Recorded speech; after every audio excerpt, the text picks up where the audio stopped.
पाण्याचा प्रश्न हा खूप मोठा आहे आणि येणाऱ्या काळामध्ये हा अजून मोठा होत जाणार आहे. कारण पाण्याच महापालिका बोलते की आम्हाला 400च्या वर MLD पाहिजे आणि इथे 350 MLD पाणी आपल्याला मिळतंय.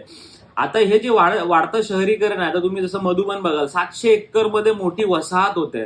700 एकर मधली वसाहत म्हणजे लाखो तिकडे सदनिका येणार. त्या सदनिकांना तुम्ही पाणी कसं देणार? त्याबरोबर आता वसई वेस्ट मध्ये आणि ओमनगरच्या बाजूला मोठा भराव चालू आहे. तिथे सुद्धा मोठा एक टाउनशिप येत आहे, आम्हाला माहित पडतं. तिथे सुद्धा तुम्ही पाणी कसं देणार? म्हणजे एकीकडे शहराचं कसलंही नियोजन नसताना वसई विरार महानगरपालिका इकडे भरमसाठ सीसी देते, कन्स्ट्रक्शनची परवानगी देते. त्याचा जे भुगतान आहे ते इकडच्या लोकांना करावं लागेल, कारण पाण्याचा प्रश्न खूप जटिल होत चाललेला आहे. आज सध्या टँकर लॉबी सक्रिय झालेली आहे. टँकर लॉबीचं इतकं करोडोचं बिल इथे तुम्ही शहरामध्ये लोक इथे देत आहेत.